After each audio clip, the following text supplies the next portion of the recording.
Good day and God bless you, and welcome to the Bible reading in chronological order.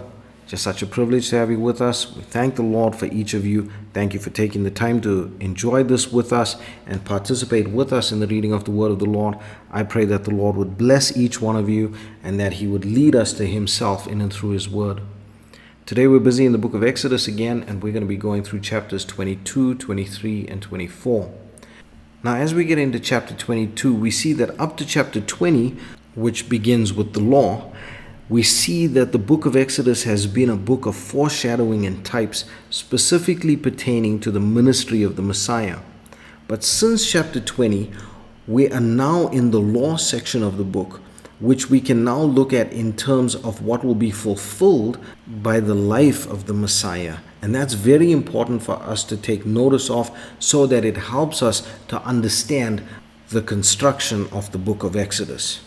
Now we see that in chapter 22 that beside the Ten Commandments, the Lord also gives judgments and other laws that His people should live by. And in this chapter specifically, the Lord gives rights of belonging, of property, as well as of judgment in crime against humanity. And with this, we can see that the Lord is establishing a moral law for His people to live by and a law that the people can be judged against. And this law was not merely there to hold the people accountable, but it was there for the protection of the people and the nations surrounding Israel as well.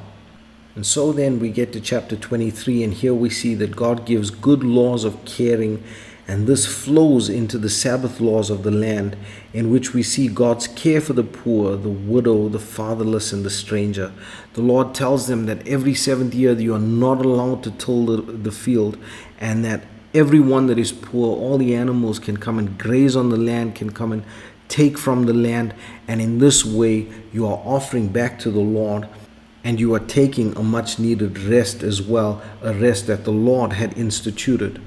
And we should take special interest in the laws of caring for others and of the laws of giving to the poor and the widow and the fatherless, and see how that now pertains to our life still in this day and age.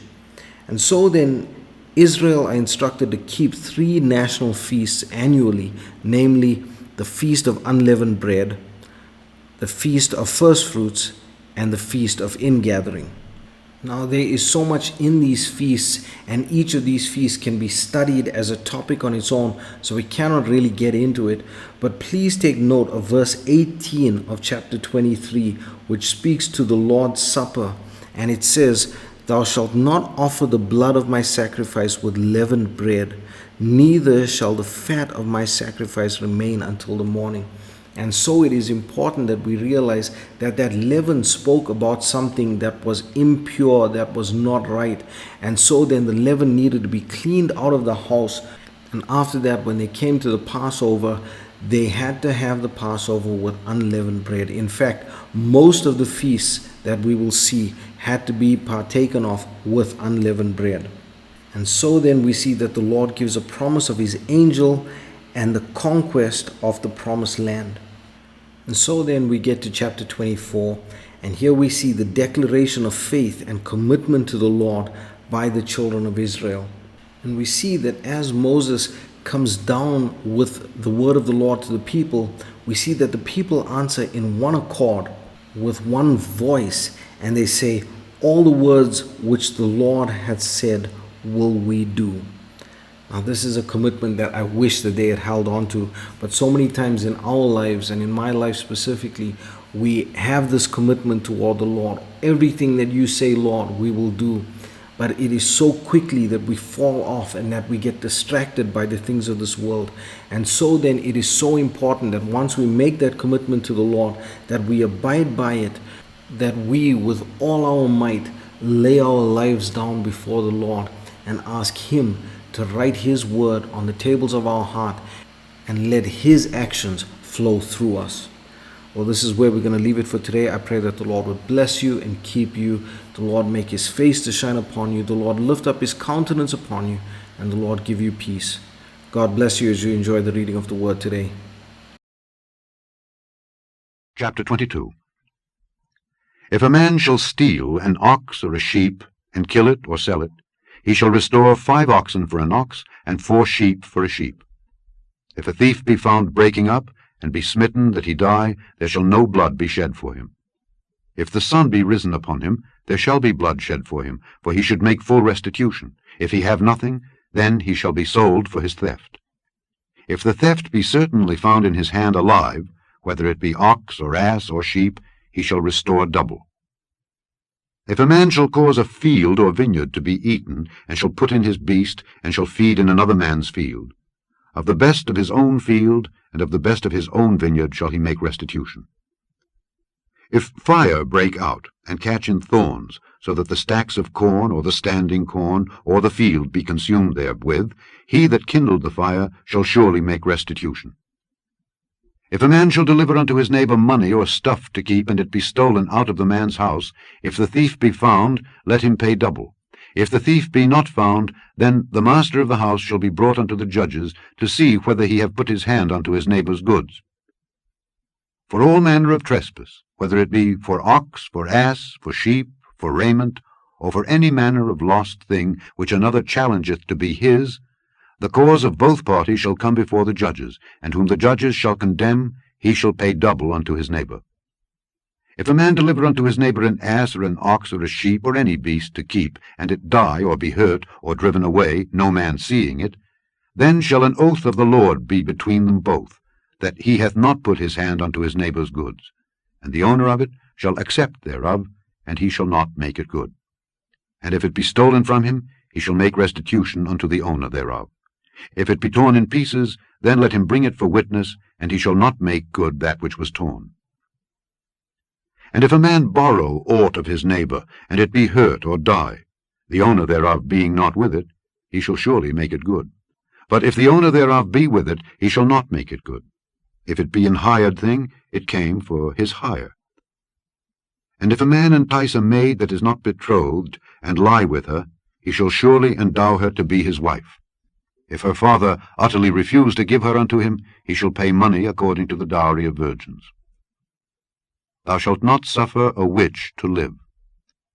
Whosoever lieth with a beast shall surely be put to death. He that sacrificeth unto any god, save unto the Lord only, he shall be utterly destroyed. Thou shalt neither vex a stranger nor oppress him, for ye were strangers in the land of Egypt. Ye shall not afflict any widow or fatherless child. If thou afflict them in any wise, and they cry at all unto me, I will surely hear their cry.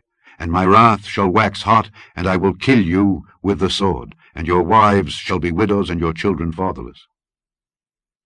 If thou lend money to any of my people that is poor by thee, thou shalt not be to him as an usurer, neither shalt thou lay upon him usury. If thou at all take thy neighbour's raiment to pledge, thou shalt deliver it unto him by that the sun goeth down, for that is his covering only. It is his raiment for his skin, wherein shall he sleep. And it shall come to pass, when he crieth unto me, that I will hear, for I am gracious. Thou shalt not revile the gods, nor curse the ruler of thy people. Thou shalt not delay to offer the first of thy ripe fruits and of thy liquors, the firstborn of thy sons shalt thou give unto me. Likewise shalt thou do with thine oxen and with thy sheep. 7 days it shall be with his dam, on the 8th day thou shalt give it me. And ye shall be holy men unto me.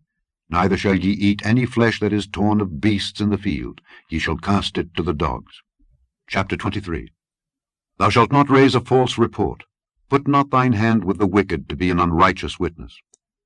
Thou shalt not follow a multitude to do evil. Neither shalt thou speak in a cause to decline after many to wrest judgment.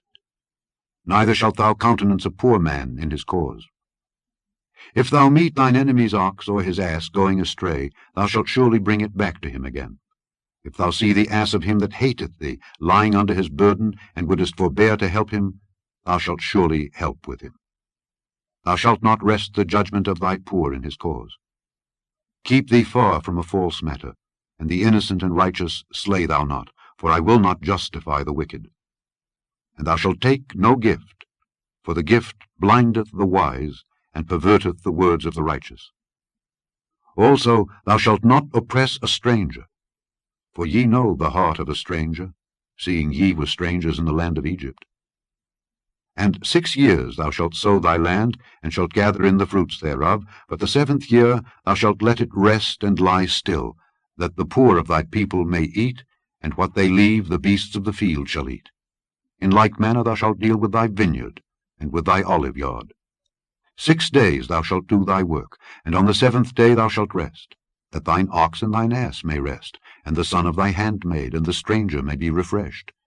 And in all things that I have said unto you, be circumspect, and make no mention of the name of other gods, neither let it be heard out of thy mouth. 3 times thou shalt keep a feast unto me in the year. Thou shalt keep the feast of unleavened bread. Thou shalt eat unleavened bread 7 days, as I commanded thee, in the time appointed of the month Abib, for in it thou camest out from Egypt, and none shall appear before me empty. And the feast of harvest, the firstfruits of thy labors, which thou hast sown in the field. And the feast of ingathering, which is in the end of the year, when thou hast gathered in thy labors out of the field. 3 times in the year all thy males shall appear before the Lord God. Thou shalt not offer the blood of my sacrifice with leavened bread, neither shall the fat of my sacrifice remain until the morning. The first of the firstfruits of thy land thou shalt bring into the house of the Lord thy God. Thou shalt not seethe a kid in his mother's milk. Behold, I send an angel before thee, to keep thee in the way, and to bring thee into the place which I have prepared. Beware of him, and obey his voice. Provoke him not, for he will not pardon your transgressions, for my name is in him. But if thou shalt indeed obey his voice, and do all that I speak, then I will be an enemy unto thine enemies, and an adversary unto thine adversaries. For mine angel shall go before thee, and bring thee in unto the Amorites, and the Hittites, and the Perizzites, and the Canaanites, and the Hivites, and the Jebusites, and I will cut them off. Thou shalt not bow down to their gods, nor serve them, nor do after their works, but thou shalt utterly overthrow them, and quite break down their images.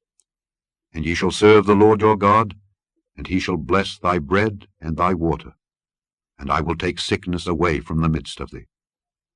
There shall nothing cast their young, nor be barren in thy land. The number of thy days I will fulfill. I will send my fear before thee, and will destroy all the people to whom thou shalt come, and I will make all thine enemies turn their backs unto thee. And I will send hornets before thee, which shall drive out the Hivite, the Canaanite, and the Hittite from before thee. I will not drive them out from before thee in 1 year, lest the land become desolate, and the beast of the field multiply against thee. By little and little I will drive them out from before thee, until thou be increased, and inherit the land. And I will set thy bounds from the Red Sea even unto the sea of the Philistines, and from the desert unto the river. For I will deliver the inhabitants of the land into your hand, and thou shalt drive them out before thee. Thou shalt make no covenant with them, nor with their gods. They shall not dwell in thy land, lest they make thee sin against me. For if thou serve their gods, it will surely be a snare unto thee. Chapter 24. And he said unto Moses, Come up unto the Lord, thou and Aaron, Nadab, and Abihu, and 70 of the elders of Israel, and worship ye afar off. And Moses alone shall come near the Lord, but they shall not come nigh, neither shall the people go up with him. And Moses came and told the people all the words of the Lord, and all the judgments. And all the people answered with one voice, and said, All the words which the Lord hath said will we do. And Moses wrote all the words of the Lord, and rose up early in the morning, and builded an altar under the hill, and 12 pillars, according to the 12 tribes of Israel. And he sent young men of the children of Israel, which offered burnt offerings, and sacrificed peace offerings of oxen unto the Lord. And Moses took half of the blood, and put it in basins, and half of the blood he sprinkled on the altar. And he took the book of the covenant, and read in the audience of the people. And they said, All that the Lord hath said will we do, and be obedient. And Moses took the blood, and sprinkled it on the people, and said, Behold the blood of the covenant which the Lord hath made with you concerning all these words. Then went up Moses and Aaron, Nadab and Abihu, and 70 of the elders of Israel, and they saw the God of Israel. And there was under his feet as it were a paved work of a sapphire stone, and as it were the body of heaven in his clearness. And upon the nobles of the children of Israel he laid not his hand. Also they saw God, and did eat and drink. And the Lord said unto Moses, Come up to me into the mount, and be there. And I will give thee tables of stone, and a law, and commandments which I have written, that thou mayest teach them. And Moses rose up, and his minister Joshua, and Moses went up into the mount of God. And he said unto the elders, Tarry ye here for us until we come again unto you. And behold, Aaron and Hur are with you. If any man have any matters to do, let him come unto them. And Moses went up into the mount, and a cloud covered the mount. And the glory of the Lord abode upon Mount Sinai, and the cloud covered it 6 days. And the 7th day he called unto Moses out of the midst of the cloud. And the sight of the glory of the Lord was like devouring fire on the top of the mount in the eyes of the children of Israel. And Moses went into the midst of the cloud, and gat him up into the mount, and Moses was in the mount 40 days and 40 nights.